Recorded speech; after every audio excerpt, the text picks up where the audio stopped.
Bom,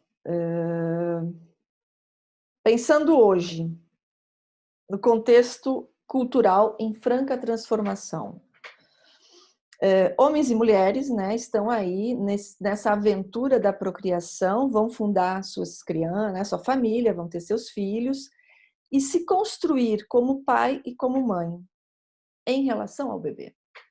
Também é uma invenção, também é uma criação. Um novo lugar, lugar de pai, lugar de mãe, né? E a nossa sociedade, a nossa estrutura simbólica, ela é marcada por, está sendo marcada por muitas transformações, né? Os bebês já não nascem mais como nasciam há 30, 40 anos atrás, né? Então, hoje, uma criança pode ser programada, uma criança pode ser, né, podemos pensar aí os nascimentos de inseminação artificial, enfim, vários tipos de nascimento. Esses vários tipos de nascimento são as várias formas e marcas dessa criança, né? Então, aqui a gente tem um aspecto que precisamos considerar quando a gente pensa na intervenção na infância. Os desafios da construção da maternidade e paternidade de um lado e a constituição subjetiva desse bebê, né? Então, nós temos aí duas construções simultâneas, considerando que a criança não tem nada, no sentido de que ela precisa do adulto para poder entrar no processo, né? Fazia referência aos dois grandes significantes, os núcleos, né, do ESEP, a questão de psicanálise e educação, e o NAI, né, o núcleo de avaliação e intervenção na infância, pensando aí o tratamento das psicopatologias da primeira infância. O que nós temos hoje, né, na sociedade contemporânea, temos observado um aumento inquietante, é inquietante esse aumento de diagnósticos de autismo e psicose na infância. Para vocês terem uma ideia dessa mudança, né, que aconteceu na sociedade, nós temos pesquisas aí mostrando, e pesquisas internacionais, que em 2002 nós tínhamos uma em cada 150 crianças que apresentava autismo. Já em 2008, o número passou de uma a cada 88 crianças. Ou seja, a gente teve aí, num pequeno espaço de tempo, um aumento de 70% de incidência. Então, essa discussão ela é um pouco mais ampla, né? E ela aí, então, envolve uma discussão bem mais complexa. Temos aí várias teorias, vários campos teóricos, várias hipóteses, modificações de critérios de diagnósticos e até imprecisões diagnósticas, né? E também podemos pensar num movimento hiper, né, super, né, um maciço aí de diagnósticos de autismo. E aí passamos a pensar muito mais nessa questão da doença, do autismo, enfim, desse sintoma, e esquecemos da criança.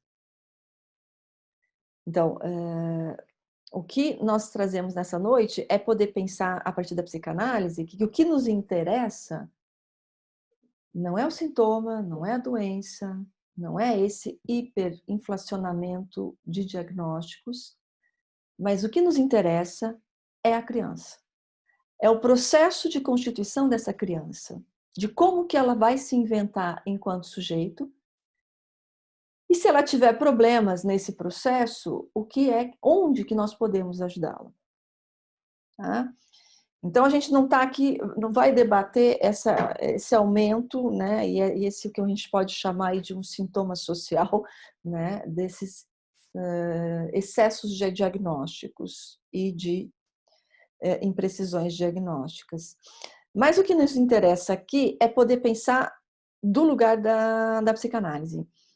Então, enquanto psicanalistas, o que nós podemos pensar é a respeito dos efeitos dessa nossa época na estruturação dos sujeitos, né?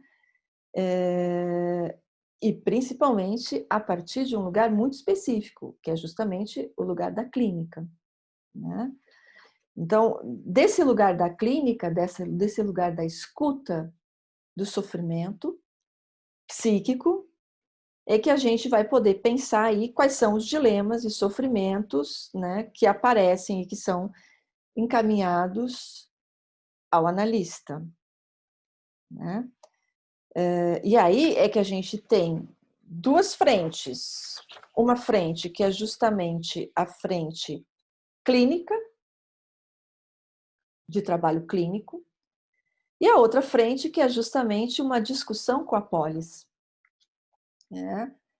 E nesse sentido, acredito que esse diálogo que a gente está tendo hoje tem essa proposta, que a gente possa ir para além de uma discussão clínica, mas de poder fazer um discurso, né, que possa chegar à polis. Muitos de vocês são de várias áreas, na área da educação, área psi, enfim. Pessoas que são responsáveis pela área da educação, pela área da saúde, enfim.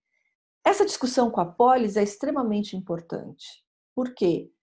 Porque todos nós, enquanto adultos, estamos no jogo de subjetivação dessa criança. Todos somos responsáveis, né? Então, não é só algo que diz respeito aos pais, mas que também diz respeito aos espaços sociais. E a escola é um dos espaços, né? Falávamos na questão da educação. Então, esse lugar do outro para que a criança se invente enquanto sujeito, né? E pensando aí nessas psicopatologias da primeira infância, a escola é um dos lugares principais, né? Quer dizer, os professores e toda a equipe que trabalha na escola é responsável pelo processo de transformação dessa criança em um sujeito, né? Então, no que diz respeito à questão clínica, e aí é que o NAI tem um lugar extremamente importante, né? Nós temos que identificar os sinais precoces desses riscos relacionados às patologias, às psicopatologias da primeira infância. Então, esses sinais, eles têm a ver com os efeitos indiretos, né, da instalação da subjetividade e que informam o curso desse processo da constituição psíquica. Essa é uma ideia da Maria Cristina Kupfer, né? Quer dizer, temos que ficar atentos a esses sinais, né? Por mais que isso tenha a ver com sintomas, na medida que eles precisam de uma interpretação para que a gente possa ir além. Qual seria o lugar do analista nesse sentido? O analista opera uma leitura de inscrições produzidas no bebê pelo outro e da forma como esse responde com o seu corpo. Essa é a ideia proposta pelo psicanalista Jerusalimsky. Então, essa decifração, essa escuta é feita pelo analista. Então, precisamos de uma interpretação. Outra questão importante na questão clínica, é o tempo precoce de intervenção, né? Quer dizer, por quê? com efeito para a gente poder localizar aí o momento inicial do nascimento psíquico do sujeito, né? Do momento em que o sujeito entra em processo de constituição, né? E que aí pode estar numa relação sincrônica ou não, né? Com a relação da linguagem. Então, que pode estar nessa relação real do corpo ou não. Esse tempo é extremamente importante. Por que a gente está trazendo essa questão do tempo?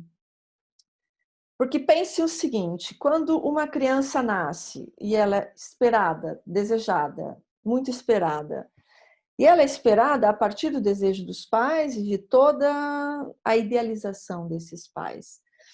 E quando essa criança chega e ela não corresponde ao ideal. Lembremos, ela nunca corresponde ao ideal, né? Não tem como ela responder ao ideal. Por mais que os pais, em determinados momentos, acreditem piamente que respondam. Mas e quando ela sai completamente fora do esperado? É esse tempo também, né, de que o adulto leva, pensando aí os pais, para poder chamar essa criança para a sua própria invenção. Lembremos, nós estamos aí com duas construções simultâneas. Construção do lugar de pai e mãe, né? O lugar de maternidade e paternidade, e o lugar de sujeito, que é o lugar dessa criança. Vejam, não é tão simples. Nós estamos operando aí com duas construções simultâneas e que estamos em jogo com a capacidade de cada um de poder lidar com isso, de lidar com a própria falta. Lembrando lá o que o Leandro falava, né? Quer dizer, o curto-circuito, ele opera e ele aumenta à medida que o adulto não sabe o que fazer com essa falta, né? E quanto mais ele não sabe o que fazer com essa falta, mais ele coloca